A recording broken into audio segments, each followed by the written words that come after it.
ମୁଁ କେମିତି ରାଣୀ ହେଲି ଆପଣ ଯୁଆଡେ ମୁଁ ଆପଣଙ୍କର ଅର୍ଦ୍ଧାଙ୍ଗିନୀ ସିଆଡେ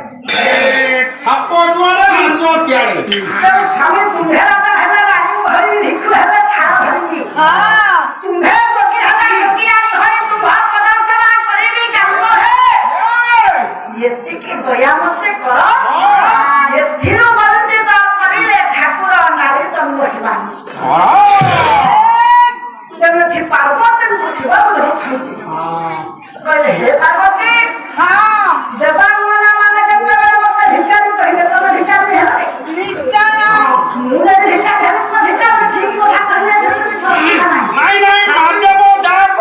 ଠିକ କଥା କହୁଛନ୍ତି କିଏ କହିଲେ ମାଧବ କହିଲେ ପାର୍ବତୀ ମହାଦେବ ମହାଦେବ ନୁହଁ ମହାଦେବ ଇଏ କହୁଛି ମାଧବ କଣ ହେଲା ତମେ ଆଉ ଏଠି ଭିକ ମାଗି ଜାନା ମୋ କଥା ମାନ ଆଚ୍ଛା ତମେ ଖାଲି ଚାଷ କର ଆରେ ପାର୍ବତୀ ଚାଷ କରିବି ଯେ ବାପା ମାନେ ବିଚାର କରନ୍ତୁ ଚାଷ କରିବାକୁ ହେଲେ କିଛି ଉପକରଣ ଦରକାର ପ୍ରଥମ ଆଗେ ଜମି ଦରକାର ନା ଜମି ନଥିଲେ ଚାଷ କର ଜମି ଅଛି ପ୍ରଭୁ ଜମି ଅଛି ବିହନ ଦରକାର ବିହନ ଦରକାର ଲଙ୍ଗଳ ଦରକାର ବଳଦ ରକ୍ଷଣାବେକ୍ଷଣ ଦାୟିତ୍ୱ ନେବା ପାଇଁ ଲୋକ ଦରକାର ତାହେଲେ ଚାଷ କେମିତି ହବ ତେଣୁ ପାର୍ବତୀ ଶିବଙ୍କୁ କହୁଛନ୍ତି କହିଲେ ସ୍ୱାମୀ ଏସବୁ ଆପଣଙ୍କ ପାଖରେ ସହଜରେ ମିଳିଯିବ ଆଚ୍ଛା ଭୁଜା ଚୂଡ଼ା ମଣିଜସ୍ୟ ଲଙ୍କା ମାରିଚ ମର୍ଦ୍ଦନ ବିଂଶାର୍ଦ୍ଧ କଦଳୀଶୈବ ପୂର୍ବଂ ତମ ମଙ୍ଗଳ ପୁରସ୍କୃତ ଦାତାଙ୍କର ପ୍ରଭୁ ସତ୍ୟ ନାରାୟଣ ସ୍ଥାନ ସର୍ବସ୍ମିକା ମଙ୍ଗଳ ଧାନ କରନ୍ତୁ ଶରୀର ଆରୋଗ୍ୟ ରଖନ୍ତୁ କଷ୍ଟ ନିବାରଣ କରନ୍ତୁ ଦୁଃଖ ନିବାରଣ କରନ୍ତୁ ଧନ ଜନ୍ମ ଉପଲକ୍ଷେ ବୃଦ୍ଧି କରନ୍ତୁ ବୋଲ ସର୍ବେ ଆନନ୍ଦ କବାର ଆରେ ଧନ ପାର୍ବତୀ କହିଲେ ସ୍ୱାମୀ ଆପଣ ଚାଷ କରିବାକୁ ହେଲେ ସବୁ କିଛି ଉପକରଣ ଆପଣ ଛାଏ ଛାଏ ଆପଣଙ୍କ ପାଖରେ ମିଳିବ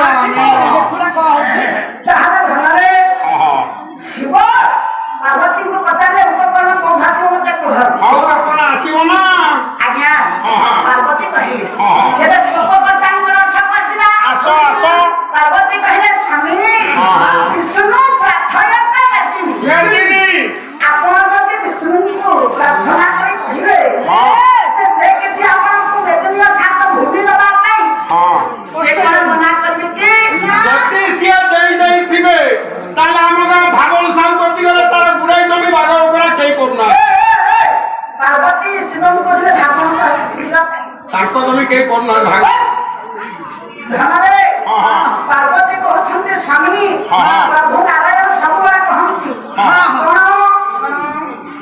କଣ କହନ୍ତି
अरे कुबेरଙ୍କୁ ବା ଧନପତି ପ୍ରଭୁ ବନେଇଛନ୍ତି ସିଏ ନ ଦେଖି ଆଉ ଦେବ କି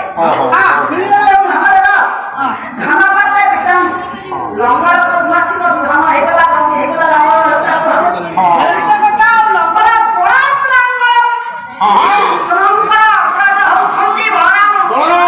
ତାଙ୍କୁ ଯଦି କହିବେ ଲଙ୍ଗଳ ଦେବା ପାଇଁ ସେ କଣ ମନା କରିବେ କି ଯଦି ସିଏ ମନା କରନ୍ତି ରାମ ଭାଇ ବଡ଼ାଇ ଗତିକି ଗଲେ ସିଏ ଦବ ଖାଲି ଓଲଟା କଥା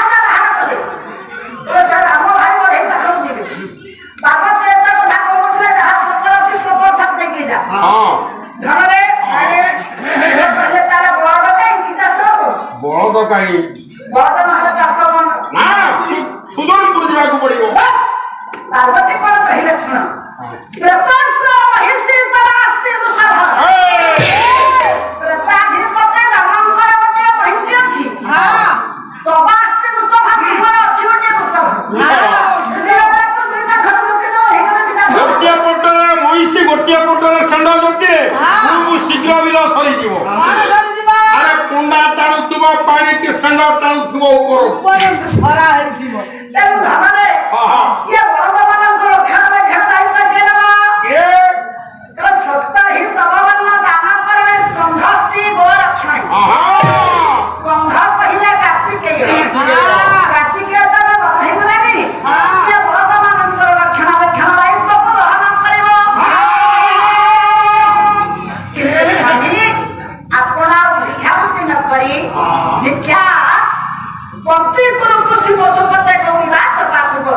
ମୋ କଥାକୁ ମାନି ମୋ କଥାକୁ ଶୁଣି ଏ ଛୋଟ ଗୁହାକୁ ରଖି ଆପଣ ଚାଷ କରନ୍ତୁ। ଏ ଭିକ୍ଷାବୃତ୍ତି ଛାଡ଼ନ୍ତୁ। ଶିବ କହିଲା ଆରେ ପାର୍ବତୀ ମୁଁ କଣ ଚାଷ କରିବା ଛାଡ଼ିଛି? ଚାଷ କରିଛି ନା କୋଉଠି ଚାଷ କରିଛି? କହିଲେ କୃଷି ହୃଷିକେଶ ପଦାର ବିନ୍ଦା ସଦା ପିତ ସଦନ ମେଦ ସମ୍ମାନ।